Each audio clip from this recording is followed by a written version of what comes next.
When a 10-year-old boy comes across a strange, extraterrestrial device that transforms him into one of 10 aliens, the natural response would be to play around with it, right? At least, that is what Ben Tennyson thinks. Ever since Ben 10, created by Man of Action, first aired on Cartoon Network in 2005, audiences have watched Ben grow from a child to an adult. They've seen the boy master his powers, learn valuable life lessons, and even struggle with relationships. With the franchise spanning 4 sequel series, 4 movies, and various other media, people can't seem to get enough of the young superhero. But did you know that there was a reboot in 2016? Yes, you heard right. In that case, you may be wondering, does it live up to the original? I'll leave that opinion up to you. Hi, I'm Adam with Channel Frederator, and this is Ben 10 Then versus Now. Are you ready to transform into aliens? Let's do it. Story.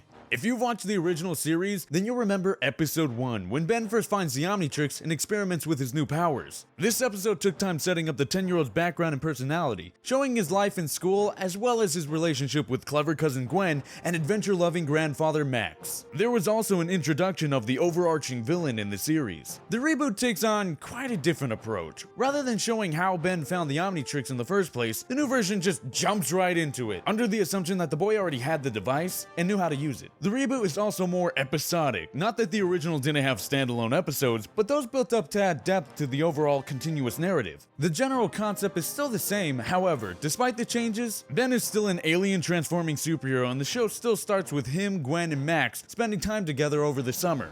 Art style. A single glance at both the original and the reboot will show a clear difference in art style. Hemmed by Dave Cornelius Johnson as director, the 2005 version had more of a hand-drawn comic book feel to it with a darker toned-down color palette. The reboot boasted more of a youthful style with vibrant colors and bigger character eyes. This new art style may be due to the reboot being aimed at a new, younger generation of viewers. There's also the fact that the reboot was meant to be a reimagining of the original series, but according to Cartoon Network Chief Content Officer Rob Sorcher, we decided it was time to introduce Ben to a new generation of kids. Ben 10 has been an overwhelming success story across all media platforms, and we know kids around the world will be eager to see the reinvention of this beloved character, Tone.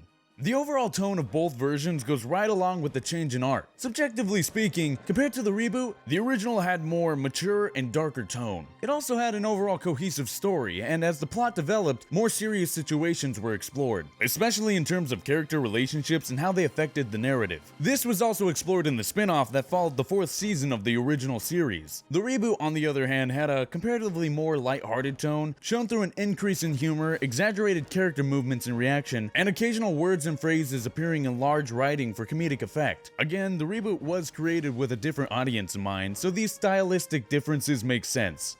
Character design. The Ben 10 cast of characters have also seen some changes, although much has been kept the same. One aspect of this is the clothing. In the original, Ben sported a black and white top and green pants. In the reboot, Ben's shirt was replaced with a black and green one instead. In Gwen's case, she still wears a blue cat shirt, but the design is slightly different. Her white pants from the original have also been replaced with brown shorts, and her white shoes have been exchanged for blue sneakers. Other characters such as Dr. Mino, Hex, and Zombozo from the original also returned in the reboot with design changes, with the general concept of their original designs remaining. Even Gwen's short-lived superhero counterpart, Lucky Girl, made an appearance in the reboot, with variations. The black and purple motif stayed the same, but Lucky Girl's mask in the original was more detailed, and her gloves were replaced with a purple cape in the reboot. Lucky Girl's identity was also different in both versions. In the original, Lucky Girl was a superhero persona that Gwen created for herself, while the Lucky Girl in the reboot was a superhero Gwen admired, to the point where she dressed up as her at conventions. More than design changes, some characters reappeared in the reboot as younger versions of their original selves. These characters include Frightwig and Michael Morningstar. Frightwig's first appearance in the original series was in the 10th episode of Ben 10, called Last Laugh. In it, Frightwig was depicted as an adult. She wears similar clothing in the reboot, but looks considerably younger, like a child. Michael Morningstar's design was altered in a similar fashion. The blonde first appeared as an adult in the Ben 10 spin-off, Ben 10 Alien Force, but the reboot shows him as a teenager instead.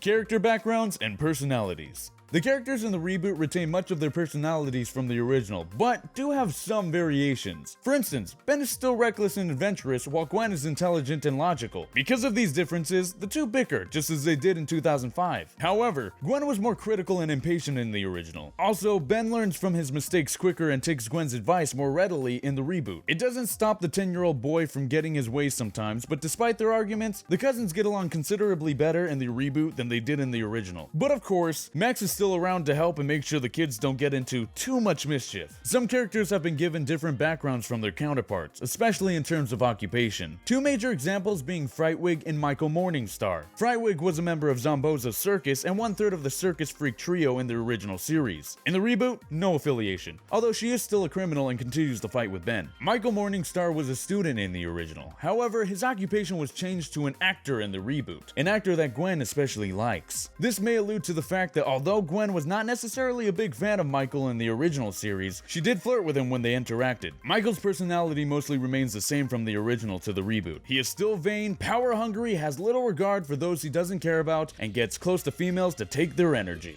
Voice actors. Perhaps it is because the reboot came 11 years after the original, but many new voice actors have joined the Ben 10 family. Some did remain, however. Fans will be happy to see, or rather hear, Tara Strong reprising her role as Ben. Other voice actors who returned from the original are Dwight Schultz, who played mad scientist Aloysius Amino, and David Kaye, who voiced Max in the reboot and various characters in Ben 10's spin-off series, Ben 10 Omniverse, one of which was Cannonbolt. One of the new voice actors who joined the Ben 10 team includes Todd Haberkorn, who voices Grey Matter. He may sound familiar in numerous roles in cartoons and anime. The new cast also includes Montse Hernandez as Gwen, who you might know as a teenage Jane in Jane the Virgin, Max Middleman as Overflow, who also played Saitama in One Punch Man, Travis Willingham as Cannonbolt, John DiMaggio as Forearms, who, if you don't already know, is the voice of Jake the Dog in Adventure Time and Bender in Futurama, Greg Sipes as Stinkfly, who you might know as Beast Boy from Teen Titans, Josh Keaton as Accelerate, known for his role as Spider-Man in Spectacular Spider-Man and Shiro in the new Voltron reboot, and Daryl Sabaro as Heat Blast, otherwise known as Rex from Generator Rex. These are just a few of the many roles you might recognize this all-star cast from, and with such talented actors, I think they live up to the original voices. Aliens. Of course, when it comes down to Ben 10, who can forget the lovable aliens? Many of the fan favorites from the original series, including Heat Blast, Diamond Head, and Grey Matter, have returned in the reboot, but new aliens have also joined Ben's entourage. These newcomers are introduced gradually over the course of the 2016 series. Some of these new aliens are fusions or hybrids of two or more of Ben's aliens, and include Amalgam Ben and Grey Arms. Amalgam Ben is the fusion between Ben and the DNA of his 10 unlocked aliens in the Omnitrix.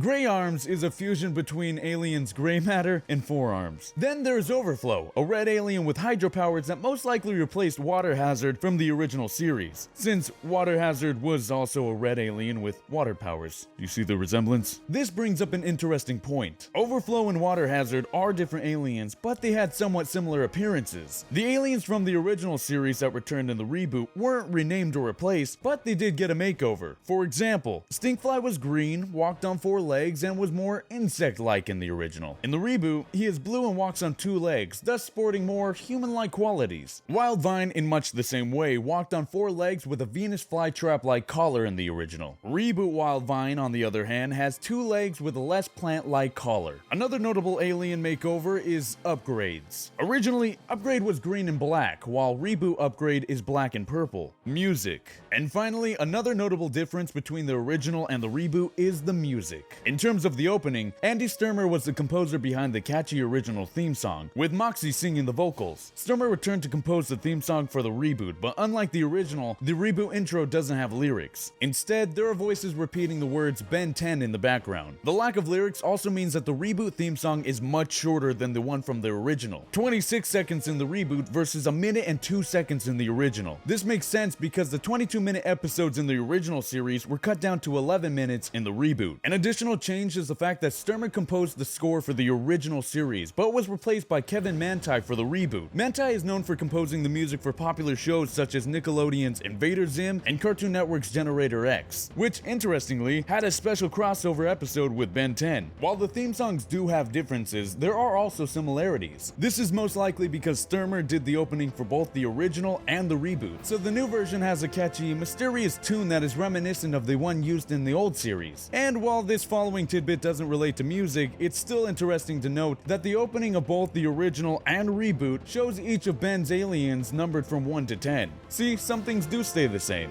And that's a wrap for Ben 10's Then versus Now. What do you think? Are you team old or team new? Let us know in the comments below. And don't forget to click the bell to become part of the notification squad. If you like the video, make sure you hit the subscribe button so you always know when we have something new. Because remember, Frederator loves you.